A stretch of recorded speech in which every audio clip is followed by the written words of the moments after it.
Sa video na ito pag-uusapan natin ang isang bagay na tahimik na nakaupo sa iyong kusina ngayon, isang bagay na maaaring pinagkakatiwalaan Ito na, mo sa maraming loob ng bawang para sa maraming luto. taon, isang bagay na maaaring iniinom mo Mainit pa na, sige. gabi-gabi, iniisip na pinoprotektahan nito ang iyong puso, ngunit maaaring lihim nitong ginugulo ang iyong tulog, inuubos ang iyong enerhiya, at pinapahina ang iyong katawan matapos ang edad na 60. Ang bawang ay makapangyarihan. May mga benepisyo ito.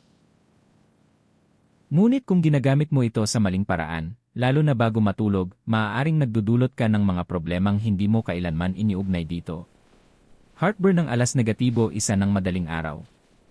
Hindi mapakaling pagtulog. Pagising na pagod. Ang hindi komportableng hapdi sa dibdib. Ang kakaibang pagkahilo sa umaga. At ito ang pinakanakakabahala, maraming senior ang sinisisi ang pagtanda, gayong sa katotohanan, maaaring simpleng gawi lamang ito sa gabi.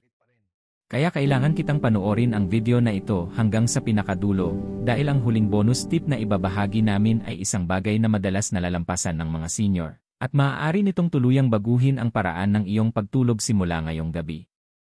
Ang huling kaalamang iyon ay maaaring ang nawawalang piraso sa pagitan ng magulong gabi at payapang, nakagagaling na tulog. Pagkatapos ng edad na 60, hindi na tumutugon ang iyong katawan tulad noong ikaw ay 40. Mas sensitibo na ang lining ng iyong sikmura. Mas mabagal na ang iyong digestion. Mas magaan na ang iyong tulog. Mas marupok na ang iyong balanse. Isang maling gawin na inuulit gabi-gabi ay maaaring unti-unting sumira sa iyong lakas. At ang tulog, malalim at tuloy-tuloy na tulog, ay hindi naluho sa edad na ito. Ito ay kaligtasan. Proteksyon sa utak. Proteksyon sa puso. Proteksyon sa buhay. Kung ikaw ay lampas 60 at seryosong pinoprotektahan ang iyong kalusugan, ay type ang saya sa comment section ngayon. At sabihin mo sa amin saan ka nanonood. Gusto kong makita ang ating mga senior mula sa iba't ibang panig ng mundo na tumatayo para sa kanilang kalusugan. Kung naniniwala ka na ang maliliit na gawi sa gabi ay maaaring magdulot ng malalaking pangmatagalang epekto, mag-iwan ng thumbs up sa video na ito. Hayaan mong makarating ang mensaheng ito sa isang taong nangangailangan nito ngayong gabi. At kung hindi ka pa nakasubscribe sa gintong sustansya, ito na ang iyong sandali. Ang channel na ito ay umiiral sa isang dahilan para protektahan ka gamit ang katotohanan, hindi uso. Walang pagpapaganda ng salita. Walang matatamis na pangako. Kung ano ang kailangan mong marinig, iyon ang ibinibigay namin. Ngayon, huminga ka ng malalim kasama ko. Dahil ang matututunan mo ay maaaring magbago sa ginagawa mo bago matulog simula ngayong gabi. Ang bawang ay hindi kontrabida. Linawin natin yan. Sa loob ng maraming siglo, ginamit ito bilang natural na gamot. Sinusuportahan nito ang puso. Maaaring makatulong ito sa pagkontrol ng presyon ng dugo. Naglalaman ito ng allicin, isang makapangyarihang sulfur compound na nagbibigay sa bawang ng matapang na amoy at marami sa mga benepisyo nito sa kalusugan. Kahit ang mga respetadong institusyon, tulad ng National Institutes of Health, ay nagsuri ng epekto nito sa cardiovascular system. Ngunit ito ang katotohanang hindi madalas pinag-uusapan. Pagkatapos ng 60, ang iyong katawan ay hindi na gumagana sa parehong setting. Ang lining ng iyong sikmura ay mas manipis at mas sensitibo. Ang iyong digestive enzymes ay hindi na kasing lakas tulad noon. Mas matagal manatili ang pagkain sa iyong sikmura. Humihina ang kontrol sa acid. Ang maliit na muscular valve na pumipigil sa pag-akyat ng stomach acid, ang lower esophageal sphincter, ay mas madaling mag-relax habang tumatanda. Ibig sabihin, ang isang bagay na bahagyang nakakairita noong 40 ay maaaring maging matinding nakagagambala sa 65. At ang pinakamalaking pagkakaiba? Ang iyong tulog. Pagkatapos ng 60, natural na nababawasan ang malalim na tulog. Mas madali kang magising. Pumapasok ka sa mas magagaan na yugto ng tulog. Ang iyong utak ay mas sensitibo sa hindi komportable. Kahit maliliit na pagbabago sa digestion, temperatura, o sirkulasyon ay maaaring magpagising sa iyo. Kaya kapag umiinom ka ng matapang na bagay tulad ng hilaw na bawang sa gabi, hindi na ito pinoproseso ng iyong katawan tulad ng dati. Maaaring hindi mo ito maramdaman agad. Ngunit mararamdaman ito ng iyong tulog. Maaari kang humiga at pakiramdam ay ayos lang pagkatapos, makalipas ang 90 minuto, gagalaw ka. Ikot ka. Lulunok ka. Mararamdaman mo ang init na umaakyat sa iyong dibdib. Sinusubukan ng iyong katawan na magpahinga, ngunit ang iyong sikmura ay patuloy pang nagtatrabaho ng mabigat. At kinabukasan, gigising kang pagod, sinisisi ang edad. Ngunit paano kung hindi edad? Paano kung oras lang? Pagkatapos ng 60, mas mabagal na ring mag-filter ang iyong mga bato. Iba na ang paraan ng pag-metabolize ng iyong atay sa mga compound. Nagbabago ang sirkulasyon. Kahit ang paraan ng paghawak ng iyong katawan sa blood pressure ay nagbabago sa gabi. Hindi ito kahinaan. Ito ay biology. At ang biology ay nangangailangan ng pag-aangkop. Kung sumasang-ayon ka na iba na ang reaksyon ng iyong katawan kumpara noong ikaw ay mas bata, ay type ang E3 sa comment section. At sabihin mo sa amin kung saan ka nanonood. Mahalaga ang boses mo rito. Napakaraming senior ang nag-aakalang ang discomfort ay parte lang ng pagtanda. Ngunit minsan, simpleng gawi lang ito na kailangang baguhin. May halaga pa rin ang bawang. Ngunit ang iyong katawan ngayon ay nangangailangan ng karunungan. At ang karunungan ay nangangahulugan ng pag-unawa na pagkatapos ng 60, hindi lang ito tungkol sa kung ano ang kinakain mo, kundi kung kailan at paano mo ito kinakain. Kung nabubuksan na ang iyong mga mata sa puntong ito, pindutin ang thumbs up. At kung nais mong matutunan kung paano protektahan ang iyong kalusugan sa mas matalinong paraan, mag-subscribe sa Gintong Sustansya. Dahil ang pagtanda ay dapat nangangahulugang pagiging mas marunong, hindi ang pagiging mas hindi komportable sa katahimikan. Ngayon, lumalim pa tayo. Diretso na tayo sa pinakakaraniwang pagkakamali. Ang pagkain ng hilaw na bawang bago matulog. Walang luto. Walang kasabay na pagkain. Dudurugin lang ang isang butil at lulunukin ng buo, naniniwalang lilinisin nito ang dugo, magdamag. Makinig kang mabuti. Ang hilaw na bawang ay napakalakas. Kapag dinurog mo ito, naglalabas ito ng alisin, ang compound na responsable sa matapang nitong amoy at mga epektong medikal. Ngunit ang parehong compound na iyon ay lubhang nakakairita sa lining ng sikmura, lalo na pagkatapos ng edad na 60. Kapag umiinom ka ng hilaw na bawang sa gabi, agad na tumutugon ang iyong sikmura sa pamamagitan ng pagtaas ng produksyon ng asido. Ngayon isipin mo ito. Hihiga ka. Sa sandaling maging pahalang ang iyong katawan, hindi na tumutulong ang gravity para panatilihing nasa ibaba ang asido sa sikmura.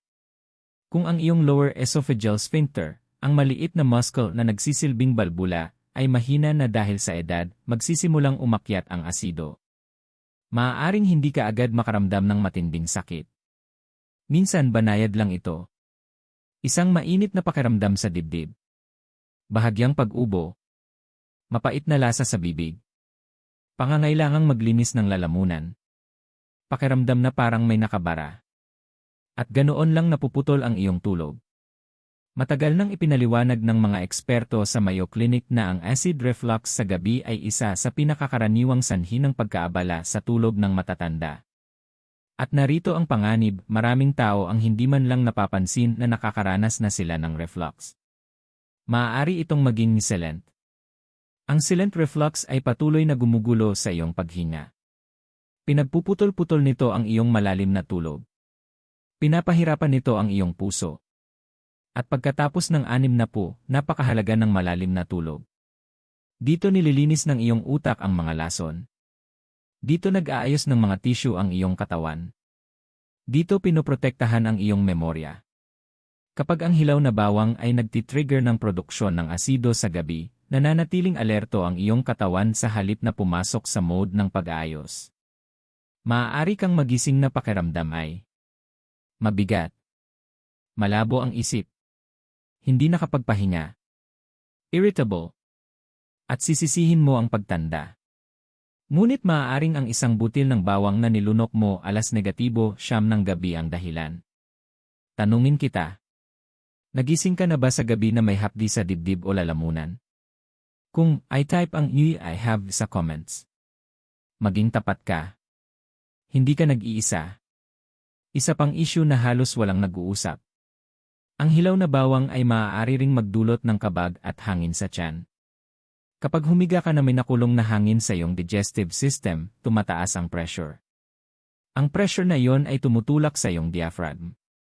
At kapag naiirita ang diaphragm, nagiging mababaw ang iyong paghinga. Ang mababaw na paghinga ay nagdudulot ng micro-awakenings. Maaaring hindi mo maalala na nagising ka, pero naaalala ito ng iyong katawan. Tumataas ang tibok ng puso mo. Tumataas ang stress hormones mo. Nagiging mas magaan ang iyong tulog. At pagsapit ng umaga, pakiramdam mo halos hindi ka nagpahinga. Pagkatapos ng 60, hindi kayang tiisin ng iyong katawan ang paulit-ulit na gabing putol-putol ang tulog. Ang mahinang tulog ay nagpapataas ng panganib ng high blood pressure, paghina ng memorya, pagbabago ng mood, at pagkakadapa. Isang gawi. Inuulit gabi-gabi. Tahimik na sinisira ang iyong pagbangon. Kung naniniwala kang ang tulog ang pundasyon ng kalusugan, ay type ang "sleep first" sa comments. At sabihin kung saan ka nanonood. Tignan natin ang pamilyang gintong sustansya sa buong mundo. Ngayon makinig kang mabuti, hindi ibig sabihin ito na kailangan mong alisin ang bawang ng tuluyan. Ibig sabihin, kailangan mong igalang ang tamang oras. Ang hilaw na bawang sa hating gabi ay masyadong agresibo para sa maraming tumatandang digestive system. Kung gusto mo talaga ang benepisyo nito, mas ligtas para sa karamihan ang mas maagang oras ng araw. Kung nakakatulong na ito sa iyo, pindutin ang thumbs up ngayon. At kung hindi ka pa nakasubscribe sa gintong sustansya, gawin mo na ngayon. Dahil ang pagprotekta sa iyong gabi ay pagprotekta sa iyong buhay. Hindi tayo nandito para manakot. Nandito tayo para magbigay ng kamalayan. At ang kamalayan ay makapagliligtas ng iyong tulog simula ngayong gabi. Ngayon, pag-usapan natin ang maseryosong bagay. Maraming senior ang umiinom ng bawang para sa isang pangunahing dahilan, presyon ng dugo. Narinig mo na ito. Nakakatulong ang bawang na mag-relax ng blood vessels. Pinapabuti nito ang sirkulasyon. Sinusuportahan nito ang kalusugan ng puso. At, ipinakita ng mga pag-aaral na sinusuportahan ng mga organisasyon, tulad ng American Heart Association, na maaaring may katamtamang epekto ang bawang sa pagpapababa ng blood pressure. Ngunit narito ang bahagi na hindi malinaw na naipapaliwanag.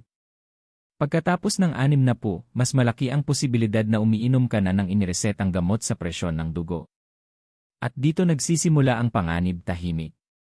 Kung umiinom ka ng bawang sa gabi, lalo na sa hilaw na anyo o bilang concentrated supplement, at umiinom ka rin ng mga gamot tulad ng ACE inhibitors, beta blockers, calcium channel blockers, o diuretics, maaaring nadodoble ang epekto.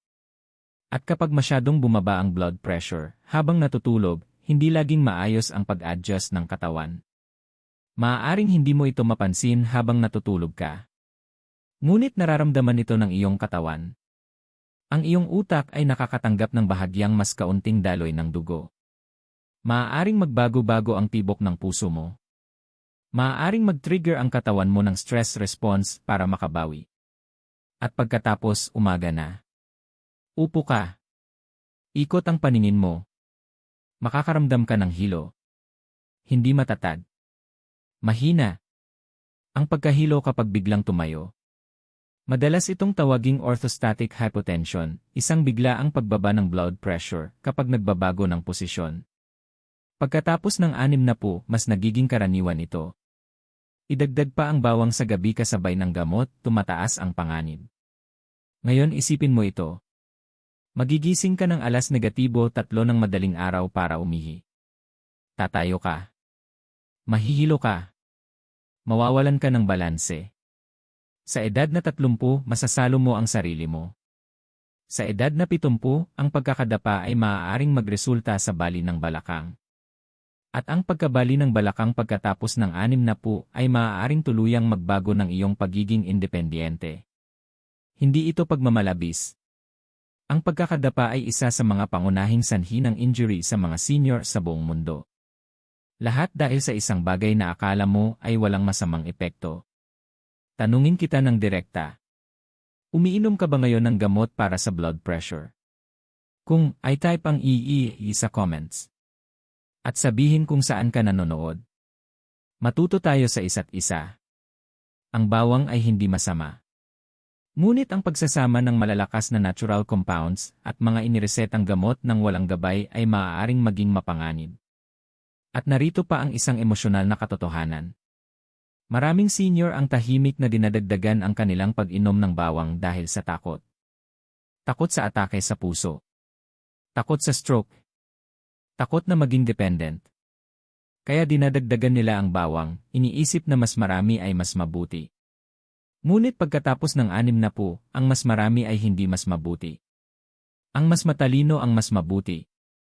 Kailangan ng iyong puso ang katatagan sa gabi, hindi bigla ang pagbaba ng presyon. Kailangan ng iyong utak ang tuloy-tuloy na daloy ng dugo, hindi pa bago-bago. Kailangan ng iyong balanse ang proteksyon, hindi panganib. Kung naniniwala kang ang pag-iwas sa pagkakadapa ay kasing halaga ng pagpapababa ng blood pressure, ay type ang stay steady sa comments. Pindutin ang thumbs up kung nabubuksan ang iyong mga mata. At mag-subscribe sa Gintong Sustansya kung seryoso ka sa pagprotekta sa iyong puso nang hindi sinasakripisyo ang iyong tulog. Dahil ang tunay na kalusugan ng puso ay hindi lang tungkol sa mga numero sa monitor. Ito ay tungkol sa paggising na malakas, malinaw ang isip at matatag ang katawan. At minsan, ang pagprotekta sa iyong blood pressure ay nangangahulugan ng pag-aayos kung kailan, hindi lang kung ano, ang iyong iniinom. Lalim pa tayo. Narito ang mas mahalagang bagay na madalas lubos na hindi napapansin ng mga senior. Ang bawang ay hindi lang nakaapekto sa presyon ng dugo. Nakaapekto rin ito sa kakayahan ng dugo na mamuo. Ang bawang ay may natural na antiplatelet properties. Ibig sabihin, binabawasan nito ang kakayahan ng dugo na magdikit-dikit para bumuo ng clots. Sa maliit at kontroladong dami, maaari itong makatulong sa kalusugan ng puso. Ngunit pagkatapos ng 60, marami na sa inyo ang umiinom na ng mga gamot na nagpapalabnaw ng dugo. Aspirin, warfarin, clopidogrel, maging mataas na dose ng fish oil. Nagbabala ang mga eksperto sa Cleveland Clinic na ang garlic supplements, lalo na ang concentrated forms, ay maaaring magpataas ng panganib ng pagdurugo kapag pinagsama sa mga gamot na ito. Ngayon makinig kang mabuti. Hindi ito tungkol sa panik. Ito ay tungkol sa kamalayan. Kapag umiinom ka ng bawang sa gabi habang umiinom din ng blood thinners, maaaring maging mas manipis ang iyong dugo kaysa sa kayang i-manage ng katawan mo ng ligtas. Maaaring wala kang mapansing malalang pagbabago. Walang alarm bell. Walang biglang babala. Sa halip, banayad ang mga senyales. Madali kang magkapasa. Dumudugo ang gilagid kapag nagsisipilyo. May maliliit na nosebleed. May mga purple na marka sa braso na hindi mo alam saan galing. At dahil unti-unti ito, binabaliwala mo. Ngunit narito ang mas malalim na issue. Kung masyadong lumabnaw ang dugo habang natutulog, kahit maliit na internal irritation, tulad ng acid reflux, ay maaaring mas dumugo kaysa normal. Pagkatapos ng 60, mas marupok ang iyong tissues. Mas delikado ang iyong blood vessels. Mas mabagal ang iyong paghilom. Ngayon isipin mo ito. Magigising ka sa gabi. Medyo nahihilo ka. Masisipa o matutumba ka. Matatamaan mo ang mesa. Sa edad na 35, wala lang iyon. Sa edad na 70 at may mas manipis na dugo, maaaring magresulta iyon sa malalim na pasa o matagal na pagdurugo. At kung sakaling kailangan mo ng operasyon, kahit dental procedure, ang sobrang bawang kasabay ng blood thinners ay maaaring magpalala ng recovery. Tanungin kita ng direkta. Umiinom ka ba ng araw-araw na aspirin? Kung ay type ang aspirin sa comments ngayon. At sabihin kung saan ka nanonood. Ang pamilyang Gintong Sustansya ay mula sa iba't ibang bansa, at ang iyong komento ay maaaring makatulong sa iba. Narito ang emosyonal na katotohanan. Maraming senior ang naniniwala na dahil natural ang isang bagay, hindi ito maaaring maging delikado. Ngunit ang lason ay maaaring natural. Ang malakas na gamot ay maaaring natural. Ang natural ay hindi ibig sabihin ay ligtas. Ibig sabihin nito ay makapangyarihan. Makapangyarihan ang bawang. At pagkatapos ng 60, ang iyong katawan ay nangangailangan ng eksaktong gabay, hindi haka-haka. Kung naniniwala kang mas mabuting maging maingat kaysa pabaya sa kalusugan, ay type ang wise choices sa comments. Pindutin ang thumbs up kung bumubukas ang iyong isipan dito. At mag-subscribe sa Gintong Sustansya kung pinahahalagahan mo ang payong pangkalusugan na nagsasabi ng kailangan mong marinig, hindi lang ng nakakaaliw pakinggan. Dahil ang pagprotekta sa iyong dugo ay pagprotekta sa iyong buhay. At minsan, ang pinakaligtas na desisyon ay hindi ang ganap na pag-iwas sa bawang, kundi ang pag-alam kung kailan, gaano karami, at kung ligtas ba itong ipares sa iyong gamot. Ang iyong katawan pagkatapos ng 60 ay nangangailangan ng estratehiya. Hindi eksperimento. Ngayon magpatuloy tayo. Ngayon pag-usapan natin ang isang bagay na tahimik na kumakain sa tulog gabi-gabi at iniisip ng maraming senior na bahagi lang ito ng pagtanda. Pag-ihi sa gabi. Ang paggising ng isang beses ay parang normal. Ang paggising ng 2, 3, o 4 na beses, hindi iyon walang epekto. Iyon ay putol-putol na paggaling. Habang tumatanda tayo, nagiging mas sensitibo ang pantog. Humihina ang muscles.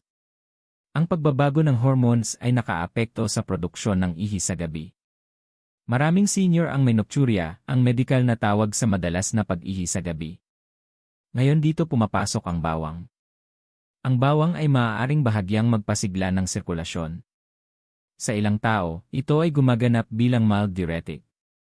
Ibig sabihin, maaari nitong pataasin ang produksyon ng ihi o aktibidad ng pantog, lalo na kung marami ang iniinom o malapit sa oras ng pagtulog. Ipinaliwanag ng mga eksperto sa Johns Hopkins Medicine na ang putol-putol na tulog dahil sa nocturia ay malaki ang epekto sa pagbawas ng deep sleep sa matatanda. At ang deep sleep ay hindi opsyon pagkatapos ng 60. Ito ang oras kung kailan nililinis ng utak ang waste. Ito ang oras kung kailan lumalakas ang immune system. Ito ang oras kung kailan nagiging stable ang tibok ng puso. Bawat paggising para umihi ay pinipilit ang katawan na magsimula muli ng sleep cycle. Ngayon isipin mo ito. Matutulog ka ng 10 oras 30 minuto 1. 12 oras 15 minuto gigising ka para umihi. Babalik ka sa kama. Susubukan mong muling makapasok sa deep sleep. 2 oras 40 minuto gigising ka ulit. Tapos 4 oras 30 minuto Sa umaga, parang nakatulog ka ng 7 oras. Pero putol-putol ang lahat. Gigising kang pagod. Irritable. Malabo ang isip. Hindi stable ang katawan. At muli isisisi mo sa edad. Ngunit paano kung ang iyong nighttime garlic habit ay tahimik na nakakadagdag? Kahit banayad na bladder stimulation ay pwedeng magpalala sa sensitibong sistema. At narito pa ang maseryosong bagay. Sa bawat pagbangon sa gabi, tumataas ang risk ng pagkakadapa. Madilim ang paligid. Mababa ang blood pressure. Mabagal ang balanse. Matagal mag-adjust ang paningin. Isang maling hakbang. Isang madulas na sahig. Isang sandaling hilo. At magbabago ang lahat. Pagkatapos ng 60, ang pagkakadapa sa gabi ay isa sa pinakamapanganib na aksidente. Kaya kung ang bawang ay nagdadagdag kahit isang ekstra na pag-ihi bawat gabi, hindi iyon maliit. Iyon ay mahalaga. Tanungin kita ng tapat. Nagigising ka ba ng 2 beses o higit pa kada gabi para umihi? Kung ay type ang 2 panandang pandagdag sa comments. Maging tapat ka. Hindi ka nag-iisa. At sabihin kung saan ka nanonood. Tignan natin kung ilan sa pamilyang Gintong Sustansya ang tahimik na nakakaranas nito. Narito ang emosyonal na katotohanan. Ang tulog ay hindi lang pagpikit ng mata. Ito ay ang hindi paggising. Bawat interruption ay unti-unting kumakain sa iyong lakas. Kung naniniwala kang ang tuloy-tuloy na tulog ay napakahalaga pagkatapos ng 60, ay type ang C-Protect NY Sleep sa comments. Pindutin ang thumbs up kung pinapaisip ka nito sa iyong nighttime routine. At kung hindi ka pa nakasubscribe sa Gintong Sustansya, gawin mo na ngayon. Dahil ang maliliit na pagbabago ay maaaring makaiwas sa malalaking problema. Maaaring may lugar pa rin ang bawang sa iyong pagkain. Ngunit hindi sa kapalit ng iyong pahinga. Hindi sa kapalit ng iyong kaligtasan. Hindi sa kapalit ng iyong kalayaan. Ang iyong gabi ay dapat nagpapalakas sa iyo. Hindi nagpapahina. Ngayon, lalalim pa tayo. Ngayon pag-usapan natin ang isang gawi na mukhang healthy pero maaaring tahimik na nakakairita sa katawan pagkatapos ng edad na 60. Ang bawang sa walang laman na sikmura sa gabi. May ilang tao na naniniwalang ito ang pinakamabisang paraan para mag-detox ng katawan. Dinudurog nila ang hilaw na bawang, iniinom ito kasama ang tubig, at diretsyo na sa pagtulog sa paniniwalang nililinis nito ang sistema magdamag. Ngunit ito ang tunay na nangyayari sa loob ng iyong katawan. Pagkatapos ng 60, mas manipis at mas sensitibo na ang lining ng iyong sikmura. Ang protective mucus ay natural na bumababa habang tumatanda. Ibig sabihin, mas hindi na kayang tiisin ng iyong sikmura ang matatapang at nakakairitang compounds. Ang hilaw na bawang, lalo na sa walang laman na sikmura, ay napaka-concentrated. Agad itong naglalabas ng alisin na makapangyarihan, ngunit matapang din at nakakairita. Ngayon isipin mo ang sikmura na walang laman. Diretsyo itong tinatamaan ng bawang. Ang tugon ng sikmura ay ang pagtaas ng produksyon ng asido. At kung mahina na ang iyong lower esophageal sphincter, na karaniwan sa matatanda, madaling umaakyat ang asido pataas. Ganito nagsisimula ang silent irritation. Maaaring hindi mo ito maramdaman agad. Ngunit sa paglipas ng panahon, maaari mong mapansin. Hapdi sa itaas na bahagi ng sikmura. Kakaibang bigat kapag humihiga. Maasim o mapait na lasa sa bibig. Banayad na pagduduwal bago matulog. O tuyong ubo na lumalabas lang sa gabi. Maraming senior ang hindi iniugnay ang mga sintomas na ito sa bawang. Iniisip nila na ito ay normal lang na pagtunaw dahil sa edad.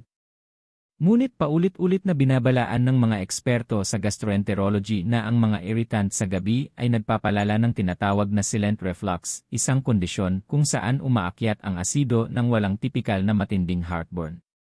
At delikado ang silent reflux dahil tahimik ito pero nakakasira. Nakakaistorbo ito sa paghinga habang natutulog. Nakakairita ito sa lalamunan. Nagtitrigger ito ng micro-awakenings sa buong gabi. At pinipigilan itong maabot ng katawan ang malalim na restorative sleep. Ngayon isipin mo ang susunod na mangyayari. Matutulog ka pagkatapos uminom ng bawang ng walang laman ang sikmura. Sinusubukan magpahinga ang iyong katawan. Pero abala pa rin ang iyong digestive system. Nararamdaman ng utak ang discomfort. Nagiging mas magaan ang tulog. Nagigising-gising ka ng hindi lubusang nagigising. At sa umaga, pakiramdam mo ay parang hindi ka talaga nakatulog. Tanungin kita ng tapat. Nakaramdam ka na ba ng kabag, pagduduwal, o bigat pagkatapos uminom ng bawang sa gabi? Kung ay type ang i-raya sa comments. At sabihin kung saan ka nanonood. Ang iyong karanasan ay maaaring makatulong sa iba na maunawaan ang kanilang nararanasan. Narito ang hindi alam ng maraming senior. Pagkatapos ng 60, mas vulnerable na ang katawan sa dehydration. Ang bawang ay maaaring magpataas ng pakiramdam ng init at sirkulasyon, kaya maaaring makaramdam ka ng bahagyang pag-init o discomfort sa gabi. Kapag pinagsama ito sa walang laman na sikmura, mas lumalakas ang epekto. At ang discomfort sa gabi ay hindi maliit na bagay. Dahil sa gabi, ang katawan ay dapat gumagaling, hindi nakikipaglaban sa irritation. Kung abala ang sikmura sa pagdepensa, hindi ito makapag-focus sa repair. Ibig sabihin, mas mabagal na recovery, mas magaan na tulog, at mas mababang enerhiya kinabukasan. Hindi ito pananakot. Ito ay physiology. Ang katawan mo ay mas sensitibo na ngayon, at nararapat lang dito ang mas banayad na mga pagpipilian. Kung naniniwala kang dapat unahin ng seniors ang comfort kaysa sa matitinding detox trends, ay type ang e-gentle care sa comments. Pindutin ang thumbs up kung may saysay ito sa'yo. At mag-subscribe sa Gintong Sustansya kung gusto mo ng mas tunay at praktikal na gabay sa healthy aging, hindi mga mito sa internet. Dahil pagkatapos ng 60, ang lakas ay hindi tungkol sa paggawa ng mas marami. Ito ay tungkol sa paggawa ng kaya ng iyong katawan. At minsan, ang karunungan ay ang pag-alam kung kailan hindi dapat pilitin ang sikmura lalo na bago matulog. Ngayon magpatuloy tayo mas malalim pa. Ngayon linawin natin ang isang napakahalagang bagay, isang bagay na maling pagkakaintindi ng maraming senior. Madalas sinasabing ang bawang ay natural sleep booster. Ngunit ang totoo, Walang matibay na ebidensyang siyentipiko na direktang nagpapabuti ang bawang sa kalidad ng tulog. Ang bawang ay maaaring makatulong sa pangkalahatang kalusugan, sirkulasyon, immunity, at cardiovascular function. Pero ang tulog ay ibang-ibang sistema sa katawan. At pagkatapos ng 60, ang tulog ay isa sa pinakasensitibong sistema na mayroon ka. Natural na bumababa ang deep sleep habang tumatanda. Nagiging mas magaan ang tulog. Mas madali kang magising sa maliliit na abala. Kahit banayad na discomfort sa sikmura ay pwedeng makagambala sa pahinga. Ngayon makinig ka ng mabuti. Binibigyang diin ng mga sleep scientist, kabilang ang Harvard Medical School, na ang deep sleep ay mahalaga para sa memory consolidation, brain detoxification, hormone regulation, at immune repair. Ito ang yugto ng tulog kung saan talagang nagre-recover ang katawan. Ngunit narito ang problema. Kung ang bawang ay nagdudulot ng kahit bahagyang discomfort sa gabi, kabag, reflux, init sa sikmura, o pagdami ng pag-ihi, hindi mananatili ang katawan sa deep sleep.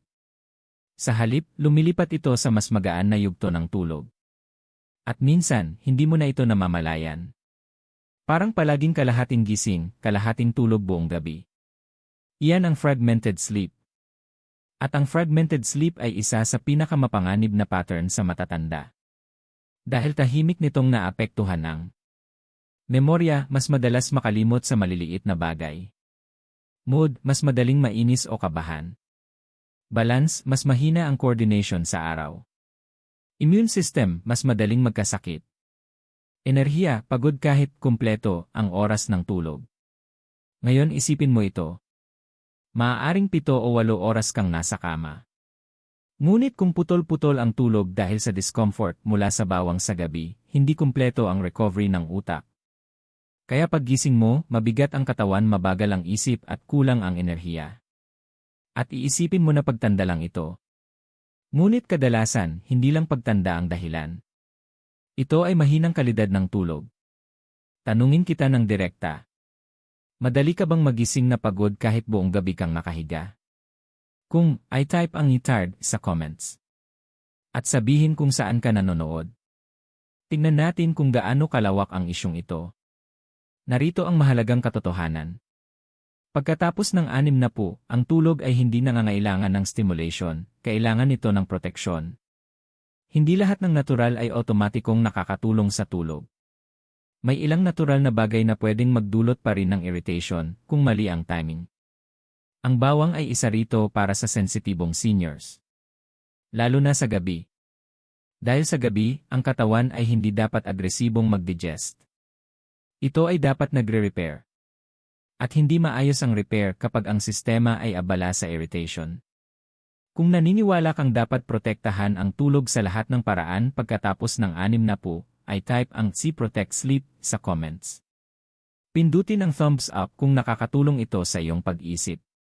At mag-subscribe sa Gintong Sustansya kung gusto mo ng tapat na gabay para sa tunay na kalusugan ng seniors, hindi haka-haka. Dahil pagkatapos ng 60, hindi lang ito tungkol sa mas mahabang buhay. Ito ay tungkol sa mas maayos na tulog, mas malinaw na pag-isip, at mas malakas na paggising. Ngayon, magpatuloy tayo sa kung ano ang dapat gawin sa halip. Ngayon, ayusin natin ng malinaw ang lahat. Dahil ang layunin ay hindi matakot sa bawang, ang layunin ay gamitin ito ng tama. Ang bawang ay nananatiling isang makapangyarihang natural na pagkain. Pero pagkatapos ng 60, mas mahalaga kaysa dati ang tamang oras, dami, at paraan ng paghahanda.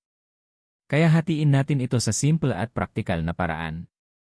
Una, huwag umasa sa hilaw na bawang sa gabi. Kung gusto mo ang benepisyo ng bawang, mas ligtas para sa karamihan ng seniors ang paggamit nito sa mas maagang bahagi ng araw. Ang tanghalian ang madalas na pinakamainam na oras dahil mas malakas ang digestion, mas aktibo ang katawan, at hindi ka na agad hihiga. Ikalawa, kung sensitibo ka, lutuin ito ng bahagya. Ang bahagyang lutong bawang ay mas banayad sa sikmura. Nananatili pa rin ang mga kapaki-pakinabang na compounds, pero mas hindi ito agresibo kaysa hilaw na bawang. Binabawasan nito ang panganib ng reflux, kabag, at discomfort sa gabi. Ikatlo, huwag kailanman uminom ng garlic supplements o mataas na dose sa gabi nang walang payo ng doktor. Ang supplements ay concentrated. Hindi ito katulad ng pagkain. At pagkatapos ng 60, iba ang reaksyon ng katawan sa concentrated compounds. Ika-4. Mag-ingat kung ikaw ay umiinom ng gamot. Kung umiinom ka ng gamot para sa blood pressure, blood thinners, o diabetes, maaaring mas malakas ang interaksyon ng bawang sa iyong sistema kaysa inaasahan. Hindi ito para manakot.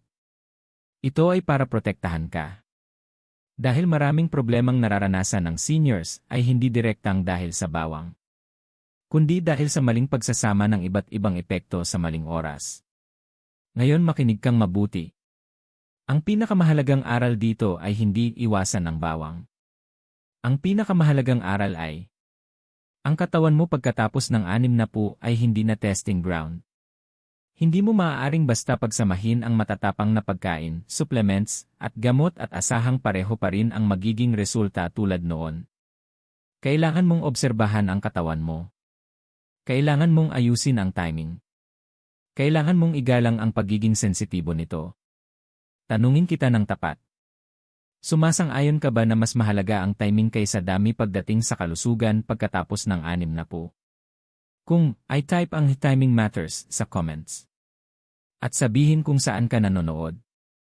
Nakakatulong ito para mas lumawak ang kamalayan.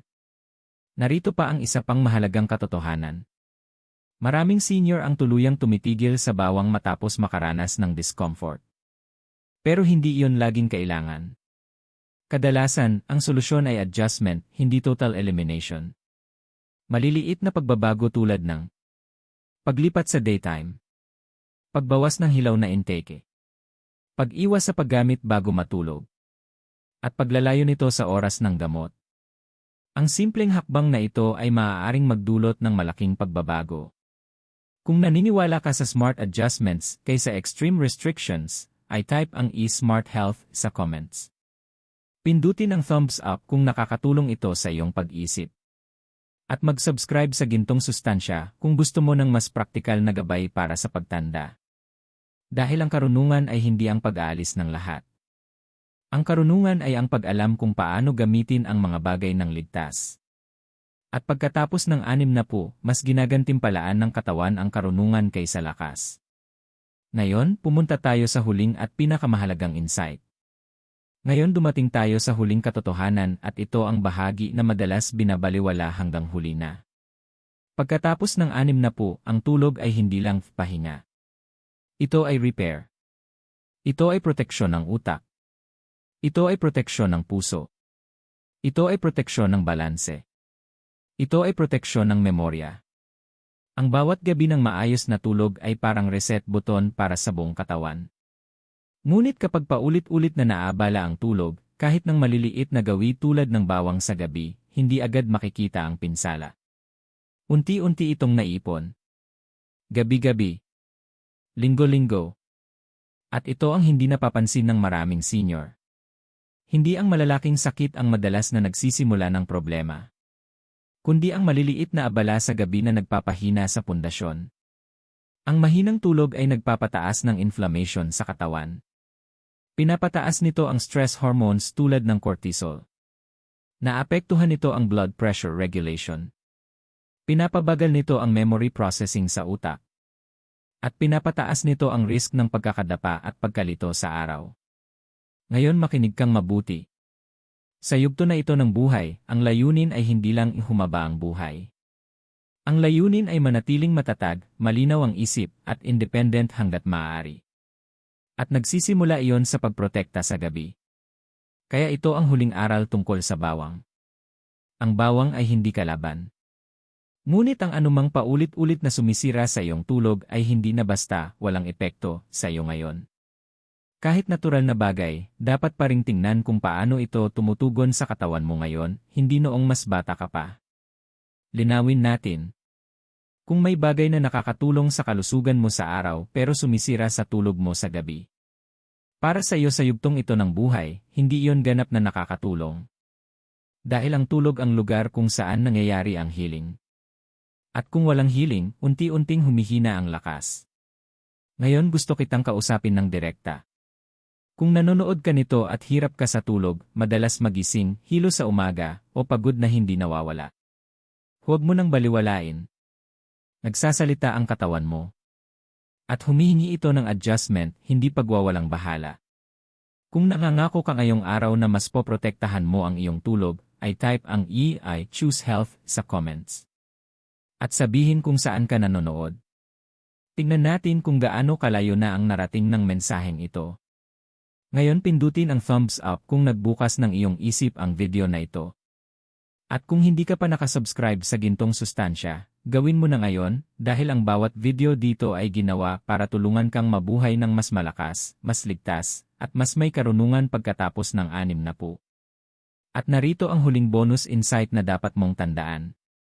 Hindi lang bawang ang nakaapekto sa iyong tulog, kundi lahat ng ginagawa mo sa huling 3 oras bago matulog. Ang pagkain mo, ang timing mo, ang gamot mo, ang stress mo, ang mga gawi mo. Kapag nag-aligin ang lahat ng ito, nagiging healing muli ang tulog. Pero kapag kahit isa dito ay mali, tahimik na nagbabayad ang katawan mo ng kapalit. Kaya ngayong gabi, bago ka matulog, tandaan mo ito. Protektahan mo ang iyong tulog na parang nakasalalay dito ang buhay mo. Dahil pagkatapos ng 60, totoo yon. Matulog ng maayos.